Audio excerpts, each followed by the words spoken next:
अस्सलाम वालेकुम रहमतुल्लाहि वबरकातुहू। हीलिंग हिजामा क्लिनिक से मैं डॉक्टर असमा महमूद हूँ और आज हम बात करेंगे कि शादी से पहले कौन कौन से टेस्ट करवा लेने चाहिए। क्लिनिकल टेस्टिंग कौन सी चाहिए, कौन सी ज़रूरी है, कौन सी फ़ायदेमंद है, कौन सी करवाने का कोई फ़ायदा नहीं है। अच्छा, ये बात करने से पहले ये बात मुझसे अक्सर जो है क्लिनिक में पूछी जाती है कि हम बच्चे की शादी करवा रहे हैं या बच्चे की शादी करवा रहे हैं तो हमें कौन से टेस्ट करवाने चाहिए। इसमें सबसे पहली बात तो ये है कि टेस्टिंग की बात अगर हो रही है ना, तो इसका मतलब ये नहीं है कि सिर्फ बच्चे की या लड़की की टेस्टिंग करवाने की ज़रूरत है और लड़का या दामाद आपका जिस किस्म का भी हो उसकी टेस्टिंग करवाने की ज़रूरत नहीं है। बहरहाल, और ये है कि ये टेस्टिंग का मतलब ये नहीं है कि उनको कोई बीमारी नहीं होगी, सारी ज़िंदगी बीमारी से आज़ाद रहेंगे। शादी से पहले जो सबसे ज़रूरी चीज़ है वो बहरहाल मेंटल कंपैटिबिलिटी है। अगर बच्चे की मेंटल कंपैटिबिलिटी है तो जाहिर सी बात है ये फेज जो टेस्टिंग का है ये उसके बाद का है। ये वन स्टेप अहेड है। ये नहीं है कि सबसे पहले आप टेस्टिंग करवाएं और उसके बाद ये देखें कि मेंटल कंपैटिबिलिटी है या नहीं है। ये मैं शेयर कर चुकी हूँ। ये हमारा जो गोल्डन एरा था इस्लाम का, उसके अंदर जो बच्चे बच्चियां थी उनकी शादियां इस बात की बेसिस के ऊपर होती थी कि उनका इल्म जो है वो कितना है। जब से हमने इस चीज़ के ऊपर बात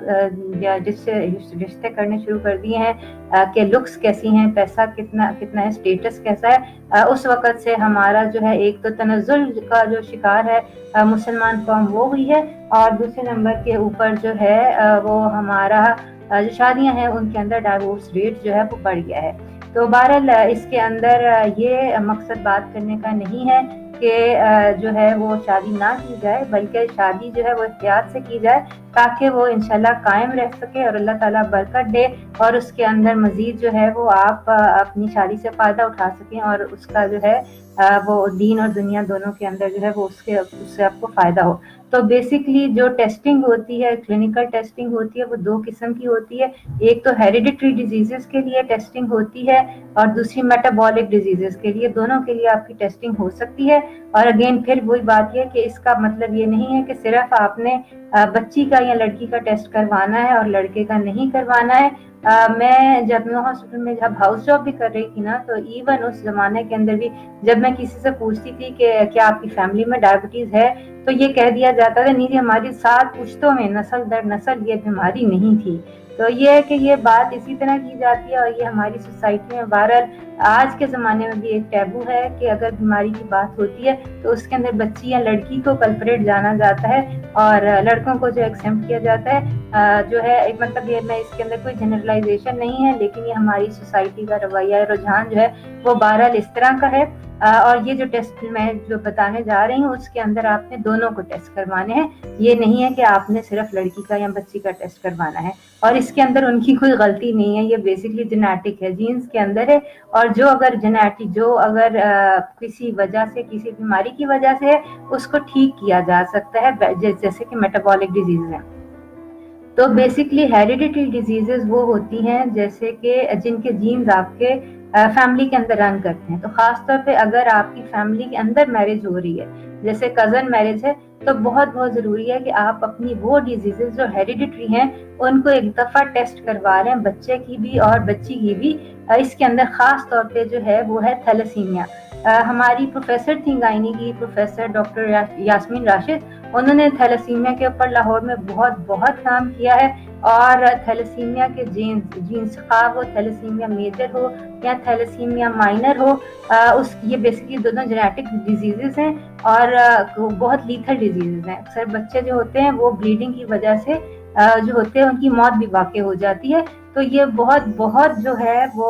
ज़रूरी चीज़ है कि शादी से पहले अगर आपकी फैमिली में थैलेसीमिया रन करता है, आपको पता है कि थैलेसीमिया मेजर या माइनर, यहाँ आप जब थैलेसीमिया के कैरियर हैं तो एक दफ़ा अपनी जेनेटिक टेस्टिंग जो है वो करवा लें ताकि ये बीमारी आगे ना बढ़े और बच्चे को या बच्ची को इसका नुकसान जो है वो ना हो। इसके अलावा चंद एक जो कैंसर्स हैं वो भी हेरिडिटरी होते हैं, यानी कि बेसिकली ये वो चीज़ें हैं जो जेनेटिक टेस्टिंग से आपकी हेरिडिटरी डिजीजेस, खासकर थैलेसीमिया है या कैंसर है, ये काबू में आ सकता है और इसको जो है वो पकड़ा जा सकता है इससे पहले कि ये वकूअ पजीर हो। ठीक है, तो ये चीज़ें बात होगी हेरिडिटरी की और इसके अंदर बच्चे की या बच्ची की कोई गलती नहीं है। ये अल्लाह ताला ने इसी तरह जीन्स रखे हुए थे और इस जीन्स के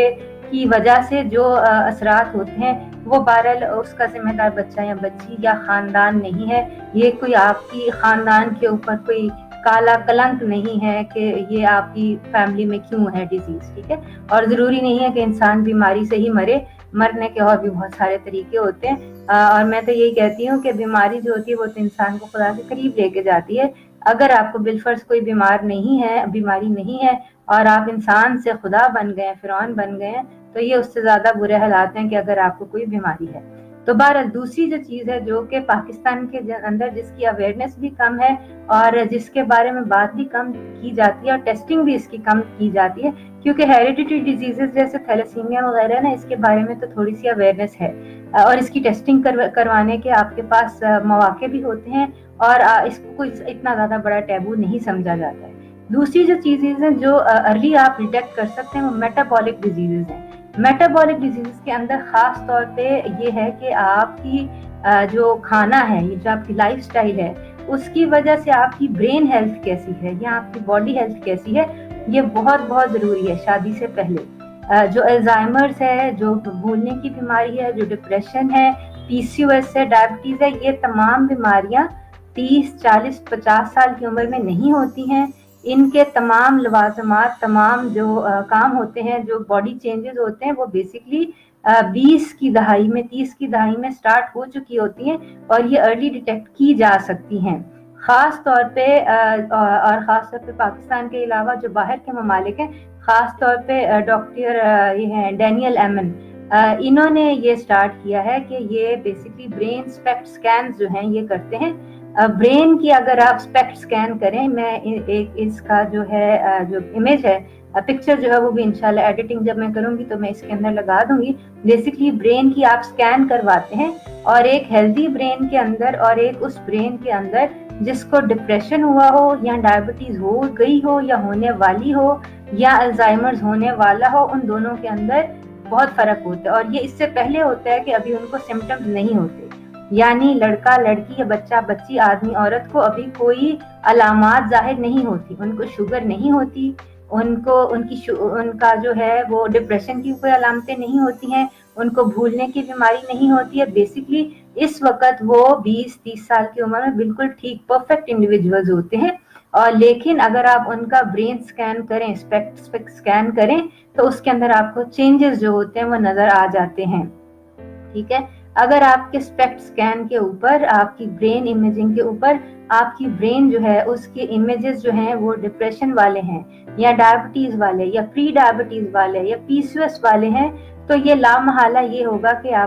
अगर आपने कुछ चेंज नहीं किया, अपनी डाइट वगैरह चेंज नहीं की, लाइफस्टाइल चेंज नहीं किया, तो ये बढ़ती बीमारी जो है ये अल्टीमेटली जाहिर सी बात है वो डिप्रेशन की शक्ल में आएगी या फालिज की शक्ल में आएगी या फ्रैंक डायबिटीज जो है उसकी शक्ल में आएगी या अल्जाइमर जो भूल जाता है बंदा, उसको याद नहीं रहता, उस शक्ल में आ जाएगी। और ये वाली चीज़ें आपकी अज़दवाजी ज़िंदगी को कितनी हद तक असर कर सकती हैं, इसके बारे में आपको वही लोग बता सकते हैं जो इस मसले से गुजर रहे हैं या गुजर चुके हैं, कि अगर आपका मियाँ या आपकी बीवी डिप्रेशन का शिकार है तो आपकी अज़दवाजी ज़िंदगी, घरेलू ज़िंदगी हर नेमत होने के बावजूद भी जो है वो आप समझ लें कि वो आप जीने के काबिल नहीं रहेगा बंदा। और डिप्रेशन जो है ये सिर्फ ये भी उदासी नहीं है, उदासी में और डिप्रेशन में बहुत फर्क है। और डिप्रेशन में अमेरिका में जो स्टैट्स हैं वो ये है कि पिछले 20 सालों में 400 गुना ज़्यादा बढ़ चुकी है डिप्रेशन की बीमारी, और उसकी बड़ी वजह ये हमारा जो शुगर का इन्फ्लक्स जो है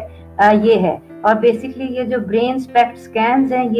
ये सिर्फ ये देखते हैं ब्रेन की इमेजिंग के ऊपर कि आपकी ब्रेन कितनी हेल्दी है, आपका ब्रेन का मैटर कितना काम कर रहा है और कितना काम करता रहेगा, ठीक है ना। तो इससे ये है कि आप ये जान सकते हैं कि आपको अल्जाइमर्स होने वाला है या नहीं, डिप्रेशन होने वाला है कि नहीं, PCOS होने वाला है कि नहीं। और ये बहुत बहुत ज़रूरी है, ये इसको जानना इसलिए ज़रूरी है क्योंकि आपका जो इमेज अगर आज बिलफर्ज 20 साल 30 साल की उम्र में ख़राब भी है, डिफेक्टिव भी है, अप टू मार्क नहीं भी है, अगर आप अपनी डाइटरी चेंजेस, लाइफस्टाइल चेंजेस करेंगे, आपका ब्रेन स्पेक्ट स्कैन जो होता है वो इम्प्रूव हो जाता है। डॉक्टर डैनियल एमन ने बहुत सारे ब्रेन स्पेक्ट स्कैन्स किए हैं, इसके ऊपर पूरी रिसर्च की है, पूरी किताब लिखी है, और ये है कि बेसिकली चेंजेस रिवर्स हुए हैं। بیسکلی ان جو برین سکینز جو کہ 37 ایئرس کی ایج کے اوپر خراب تھے، وہ اچھے لائف سٹائل ڈائٹری موڈیفیکیشنز کی وجہ سے 57 کے اوپر وہ برین سکینز ریورس ہو گئے، یعنی کہ یہ جو بیسکلی برین آپ کی ینگ ہو گئی ہے، آپ نے بڑھاپے کی بجائے آپ جوانی کی طرف مائل ہو جاتے ہیں۔ اس کے اندر جو 3-4 موٹے موٹے چینجز جو ان کی ڈائٹ کے اندر یا ان کے پلان کے اندر ہے، ایک تو یہ کہ وہ ڈائٹ کے اندر اومیگا 3 وغیرہ ایڈ کرتے ہیں، شوگر کو بالکل کٹ ڈاؤن کرتے ہیں، سفید چینی جو ہے، گندم جو ہے، اس کو بالکل ڈائٹ سے نکالتے ہیں، ایکسرسائز ایڈ کرتے ہیں، سلیپ جو ہے، نیند جو ہے اس کو بہتر کرتے ہیں، اور صرف 1 سال یہ چینج کرنے سے برین اسپیکٹ جو اسکین ہے اس کے اندر چینجز جو ہیں وہ آنے شروع ہو جاتے ہیں۔ اور یہ بیسکلی نا ہمارا ایک کلچر ہو چکا ہے کہ ہم ایز کلچر جو ہے نا وہ میٹھا اور ایمٹی کاربس جو ہے نا، جس کے اندر وٹامنس منرلس نہیں ہیں، جو ہماری برین کو ضائع کرتے ہیں،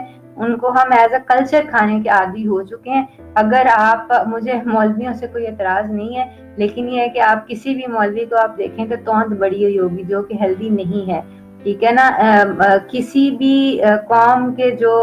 ہوتے ہیں پیر و مرشد ہوتے ہیں نا، ان کو بالکل اٹموسٹ ہیلدی اور فٹ ہونا چاہیے، اتنا ہیلدی فٹ ہونا چاہیے کہ وہ گھوڑے کی کمر پہ بیٹھ کے اپنی کمان اٹھا کے، اپنی تلوار اٹھا کے اپنے قوم کے لیے جنگ جو ہے وہ لڑ سکیں۔ تو بیسکلی جو ہمارا کلچر آف فوڈ ہے نا، وہ ایسا ہے کہ ہم خیرات میں بھی دیتے ہیں تو پوری اور حلوے دیتے ہیں۔ بیسکلی یہ سب سے سستا اور سب سے مطلب ایمٹی کارب کا کھانا ہے، جس کے اندر کوئی وٹامنز اور منرلز نہیں ہیں اس کی۔ اور یہ صرف پاکستان میں نہیں ہے، ایون جو اگر آپ نے کرسچن چرچز بھی دیکھنے ہیں نا، تو وہاں پہ بھی چیریٹی کے لیے آپ کو ڈونٹس مل جائیں گے، ہاٹ ڈاگس مل جائیں گے، آئس کریم مل جائے گی۔ یہ بیسکلی سارے ایمٹی کاربس ہیں جو کہ آپ کی برین کو ختم کرتے رہتے ہیں، ٹھیک ہے نا۔ تو یہ ان چیزوں کو ہم نے نا چینج کرنا ہے۔ بیسکلی یہ جو ڈاکٹر ڈینیل نے جو ڈینیل پلان ہے، ڈینیل پلان کے نام سے ہی ان کی کتاب ہے، اور ڈینیل پلان ہی یہ امپلیمنٹ کرتے ہیں چرچز کے اندر، اور جو ان لوگوں کے اندر جن کے اسپیکٹ سکینز، جو برین کے سکینز ہیں، وہ ڈیفیکٹیو ہوتے ہیں یا وہ ٹھیک نہیں ہوتے ہیں، تو ان کو وہ یہ dietary modifications, life style modifications, نیند پوری کرنا، ایکسرسائز کرنا، اومیگا 3 رچ فوڈز کھانا، پلین ایمٹی کیلوریز جیسے چینی، کاربوہائیڈریٹس وغیرہ، اس سے روکتے ہیں، اور اس کے بعد ان کے اسپیکٹ سکینز جو ہوتے ہیں وہ ریورس ہو جاتے ہیں، وہ امپروو ہو جاتے ہیں، ان کی برین ہیلدیئر ہو جاتی ہے۔ جب برین ہیلدی ہوتی ہے نا، تو پھر لوگوں کی اخلاقی حالت بھی بہتر ہو جاتی ہے، پھر لوگ بات بات پہ جھگڑا نہیں کرتے ہیں، لوگوں کے اندر برداشت کی جو قوت ہے نا وہ پیدا ہو جاتی ہے، لوگوں کی اخلاقی حالت بہتر ہو جاتی ہے۔ تو کہنے کی بات یہ ہے کہ اگر آپ خواہ بیٹا یا بیٹی ہے اس کا برین اسپیکٹ اسکین کرواتے ہیں، اور بالفرض خدا نخواستہ وہ ٹھیک نہیں نکلتا یا اچھا نہیں نکلتا، تو اس کا یہ مطلب نہیں ہے کہ یہ شادی نہیں ہوگی، اس کا صرف یہ مطلب ہے کہ آپ نے چند ایک اپنی dietary changes, life style modifications کرنی ہے، آپ کا برین سکین نارمل ہو جائے گا، آپ outlook to life healthy ہو جائے گی۔ تو پھر یہ ہے کہ آپ یہ ذمہ داری کا کام جو ہے یہ آپ پروسیڈ کریں گے، آپ ضرور کریں۔ لیکن یہ ہے کہ اور یہ صرف میں نہیں کہہ رہی کہ ڈاکٹر ڈینیل بذات خود اگر اپنے بیٹے یا بیٹی یا کسی بھی رشتہ دار کی شادی کرتے ہیں نا، تو وہ اپنی ایک تو جینیٹک ٹیسٹنگ، دوسرا جو برین سکینز ہے وہ ٹیسٹ ضرور کروا لیتے ہیں، تاکہ اگلے بندے کی برین ہیلتھ کا پتہ چل سکے۔ اور وہ یہی بات ہے، یہ اس کے اندر آپ انٹروین کر سکتے ہیں، اس کو آپ چینج کر سکتے ہیں۔ اس کا یہ مطلب نہیں ہے کہ اگر ایک دن آپ کا برین اسپیکٹ سکین خراب ہے تو آپ کا 1 سال بعد بھی خراب ہو۔ صرف یہ ہے کہ آپ نے ڈائٹری چینجز کرنی ہے، اور صرف ڈائٹری چینجز اور لائف سٹائل موڈیفیکیشن سے ان لوگوں کی برین سکینز اتنے اچھے ہو جاتے ہیں، لوگوں کی میرڈ لائف، ویڈنگ لائف جو ہے وہ بہتر ہو جاتی ہے، کیونکہ اندر ڈپریشن کا جو انسیڈنس ہے وہ کم ہو جاتا ہے، الزائمرز کا انسیڈنس کم ہو جاتا ہے، جو برین کے سیلز نکل رہے تھے، ضائع ہو رہے تھے، وہ یہ کہ دوبارہ ریکور ہو جاتے ہیں۔ تو یہ ہے کہ یہ اسپیکٹ سکین جو ہے یہ ایزیلی پاکستان میں اویلیبل ہے، ایون جینیٹک ٹیسٹنگ جو ہے تھیلیسیمیا وغیرہ کے لیے ایزیلی پاکستان میں اویلیبل ہے۔ تو اس لیے میری کوشش یہی ہے اور میری گزارش یہی ہے کہ یہ ضرور یہ ہے کہ آپ کروائیں، اور یہ ہے کہ انشاءاللہ یہ کہ آپ کی ازدواجی زندگی جو ہے وہ بہتر ہو، خوشیوں سے بھرپور ہو، اس کے اندر کوئی یہ پرابلم نہ ہو کہ اخلاقی یا آپ کو کسی بھی قسم کی جو جسمانی فزیکل کوئی بیماری یا ایلمنٹ وغیرہ نہ ہو، کیونکہ آج کل یہ مائکروسافٹ والوں نے ریسرچ کی ہے، اس وقت جو انسان کا اٹینشن سپین ہے نا وہ 8 سیکنڈز ہو چکا ہوا ہے۔ 8 सेकंड तक इंसान ना ध्यान से बात सुन सकता है, उसके बाद नहीं सुन सकता। एक मछली का जो है ना, गोल्ड फिश का अटेंशन स्पैन जो है वो 9 सेकंड है, यानी कि वो ज़्यादा है उसकी निस्बत जो कि आजकल इंसानों का हो रहा है। और उसकी बड़ी वजह यही है कि हम चीनी और कार्बोहाइड्रेट्स और चॉकलेट्स और आइसक्रीम्स एम्प्टी कार्ब ज़्यादा खा रहे हैं, जिसके अंदर हमें न्यूट्रिशन कम मिल रही है। तो ये है कि ये अपना डाइट जो है ना ये चेंज करें, लाइफस्टाइल चेंज करें, नींद पूरी लें, एक्सरसाइज करें, और ये है कि एम्प्टी कैलोरीज जो एम्प्टी कार्ब्स हैं उनसे बचें, प्रोसेस्ड फूड जो है इससे बचें। तो ये है कि इंशाल्लाह ये ना सिर्फ आपकी ज़िंदगी की आउटलुक बेहतर हो जाएगी, बल्कि आपका जो हेल्थ और जो आपका जो फिज़िकल जो कंडीशन है वो भी इंशाल्लाह बेहतर हो जाएगी। तो आइंदा इसी तरह एक छोटे से टॉपिक के ऊपर मुलाकात होगी। तो ये कि अगर कोई सवाल हो तो ज़रूर आप इंशाल्लाह ये कि हमें ज्वाइन कीजिए और हमारा जो फेसबुक ग्रुप है उसको ज्वाइन कर दीजिए, ताकि हम जो है लाइव क्वेश्चन आंसर जो हैं वो कर सकें। इसके अलावा अगर कोई सवाल हो तो वो आप हमें कमेंट बॉक्स जो है उसके अंदर वो कर सकते हैं। अस्सलाम वालेकुम व रहमतुल्लाहि व बरकातहू।